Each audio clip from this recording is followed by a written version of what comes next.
Hello everyone, this is Defense Politics Asia and this is the summary for the day of 275 for the 25th of November.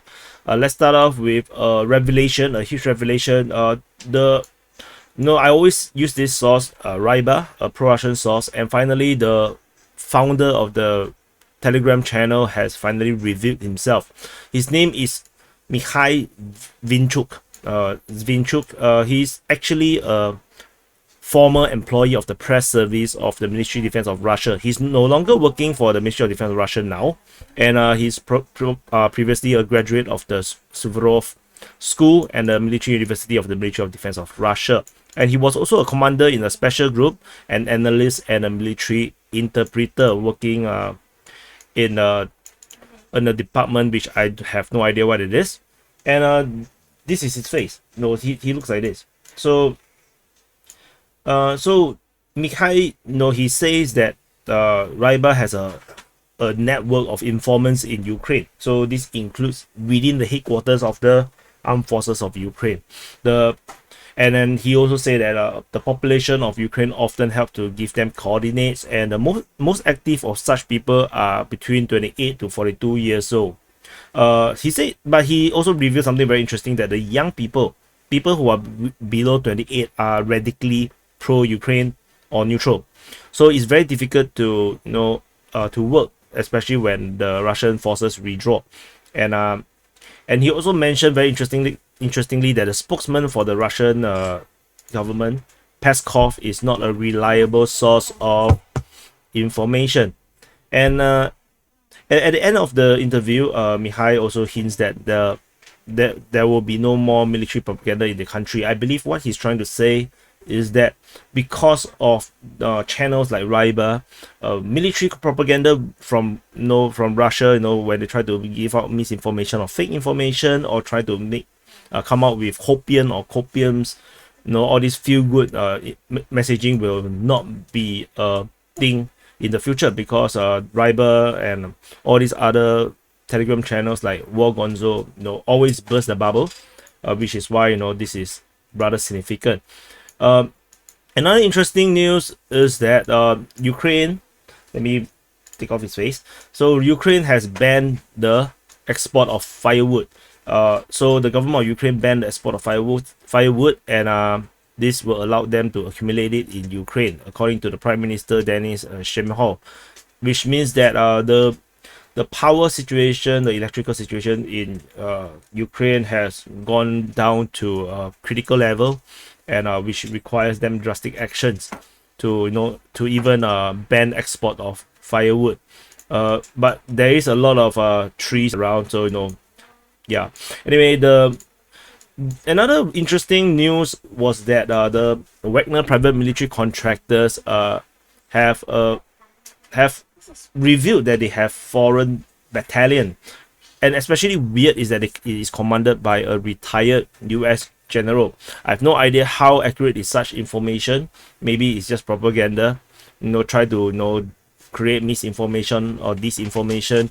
So Prigozhin, which is the Russian billionaire, I believe that he owns the Wagner group, he says that there is a battalion of foreigners which is commanded by a retired general of the US Army, and he said that there's a sufficient number of foreign-born fighters, and this is revealed during an interview by a Czech Republic Telegram channel. And he said that the Czech battalion, the legendary Czech battalion named after Zvinch, I don't know what this is about. Basically he said that apparently, so that means there is a Czech battalion, perhaps inside Wagner group. No idea. Then he also said that there's not a lot of Finnish people within the Wagner PMC, about 20, and he cannot reveal information about them, but as a rule, he said that these are all very highly qualified specialists, and are very motivated and have the right mindset, very ideological. And he said he had very good opinions of the Finns. I have no idea why he focused so much on the Finns, but he said that these Finns are operating within a British battalion within the Wagner PMC, and the commander of this battalion is a US citizen, which is a former Marine general. So these are very weird revelations. I have no idea how accurate is all this kind of thing, but I thought it's something interesting that you guys might like. Moving to the southern front, we have no update. There's no information regarding any southern front. There is this Twitter channel which I will not help to advertise.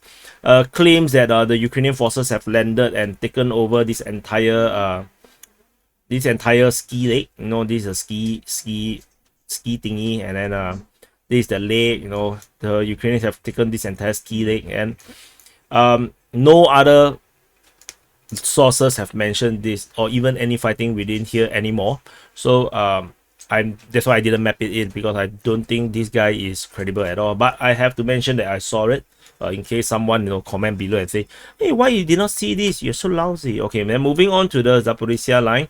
Yesterday we've mentioned that there was fighting reported at Polohi, and it was a very weird statement, because it was a very large Ukrainian recon force, and more information has finally came out this time round from the military chronicles.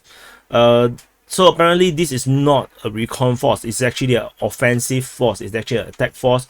A large force was heading towards Polohi, and the attack actually involved up to 5 battalions of the 65th and 110th Mechanized Brigade of the Ukrainian Army. And however, before they even move out, they has been spotted by the Russian forces through the electronic reconnaissance, as well as by the Orlan 30 drone. And they also mentioned that there is a shortage of heavy equipment from on the Ukrainian side. So they did not have multiple tanks. Instead, they concentrate mostly on the armored vehicle, the British Husky, and also a Mustiff. And then the entire force is only covered by 2 tanks, and they are T-64s, pretty old tanks. And the tanks were destroyed by guided artillery shells, and then the Russians sent in the Mi-28, which is the Hind, which then was given the coordinates where the columns of the Ukrainian forces is, and they came in and they took out the Ukrainian forces with these guns and anti-tank guided missiles. So this caused reportedly, you can believe this, you can don't believe this, so at least 40 soldiers were killed, and 200 was seriously wounded, and many of them actually abandoned and actually flee between Huaypo and Dorozyanka. So which means that the Ukrainian forces did not even come anywhere close to Polohi. They were still traveling, and the form-up point is actually at Zelin or Zeline over here, and then they will actually move through and move south of Huaypo, and they will actually hit just south of Huaypo between Dorozyanka and Huaypo. So it's very interesting. Like I said, no, there's no such thing as a large DRG. So this kind of corroborated what we have seen. According to the Ukrainian Defense Ministry, the Russian Defense Ministry, there's a Ukrainian attack on Novodarivka. This is a continuation of a previous fighting from Novopil direction towards Novodarivka. Other than that, we don't have any other information over here at the Zaporizhzhia line. Over at the Donetsk front, there is fighting reported at Novodonetsk. This is the first time in a super long time we have seen fighting in this region here, and this is fighting south of Zolota Neva. And then at Novomikhailivka, the Ukrainians also continue their counter-offensive over this region, so they did not really fizzle out entirely, as I mentioned yesterday. And fighting is reportedly still ongoing at Marinka, but we did not see any reports talking about Marinka. And there is fighting reported at Krasnohorivka, according to the Ukrainian Defense Ministry, as well as Nevelsky in the Pisky region and at Pervomaiske. So that's all from the Donetsk front. Moving on to the Bakhmut front. At the Bakhmut front, the southern part, we did not see any reports of fighting. The fighting is primarily reported south of Bakhmut at Opaine, according to the Ukrainian Defense Ministry, and there is fighting reported at Bakhmut. For those that missed the report yesterday, we have already moved the front line all the way here to the city landfill just southeast outskirt of Bakhmut. So which is why the fighting at Bakhmut is probably in the outskirts of the southeast of Bakhmut city. And there is fighting reported at Bakhmutske and Soledar. According to the Russian Defense Ministry, the Ukrainians tried to do a counter-attack, a company level counter-attack over at Bakhmut, but generally speaking, it is also still an offensive by the Russian side. So they try to take on each other. Don't think, but there's no other detailed information, as the area here is fought by the Wagner group. The Wagner soldiers do not really have phones, as much as I understand. And they are very disciplined, so we don't really get much from the Wagner group. Fighting is also reported at Yakovlevka, at the most northern end of the Bakhmut front. And moving to the Sivas front, the Ukrainians launched a counteroffensive near Bilohorivka against the Armored Special Force, which means this is the Chechen forces and the Luhansk People's Republic militias. This is the first time also I think I heard of the Chechen forces coming back to the Luhansk region. So this is a new development. And the Russian Defense Ministry reported airstrike using missiles, high precision missiles near Sivas to take out some foreign legion. So there is a significant report in the last report from the Russian Defense Ministry on the missile strikes or air strikes on the foreign legion. The other one is at Sloviansk. They did not mention what are the foreign legions here, but they just say foreign legion in general. And however, there is a more major one, which is at Veliki Kotori. So Veliki Kotori is over here, pretty far away from the front line. So it's pretty unsuspecting, I guess. As a result of this airstrike, on 3 different Polish mercenary units, up to 200 soldiers are reportedly killed in this airstrike. Of course, if you are pro-Ukrainian, you can just disregard this information, since you don't believe anyway. Moving on to the Kreminna front, there is a attack towards Sheveno-Popivka. However, this attack did not work out, as they were discovered by the Russians before they can even contact with the Russian forces, and they were stopped by artillery and airstrikes against them.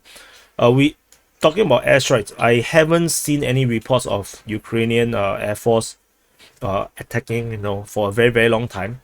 So not sure if the Ukrainian Air Force, especially in terms of ground support and air-to-air fighters, are they still operating? In fact, I don't even hear much of them intercepting drones for the past 2 weeks. So something to keep an eye on. Moving up north to the Sviatove front, the Russians continue their attack on Stemakivka, and at Novoselivske we continue to have this very weird contradiction between the pro-Russian source and the Russian Defense Ministry, where the Russian Defense Ministry said that the Ukrainians launched an attack on Novoselivske, whereas the pro-Russian source Rybak actually mentioned that the Russians are the one that's launching an offensive over at this region here. But what is sure is that the fighting is no longer at Kuzemivka. The front line has definitely moved towards Novoselivske. The status of the town is still unknown. The last known is that the Russian forces have entered the town, and they are trying to capture it. Further up north at the Kupiansk region, we do not have any information whatsoever. Continue to be a very stagnant front line. And that's all for the summary for the day of 275 and 25th of November. I want to tell you guys to go and subscribe to DPA War channel, and because all this war reporting will soon be all transferred over there. And if you have not subscribed to this channel also, please do subscribe, and please pinch the like button. Yeah, it's feeling a bit itchy. Please pinch it or scratch it, and I'll see you in the next update.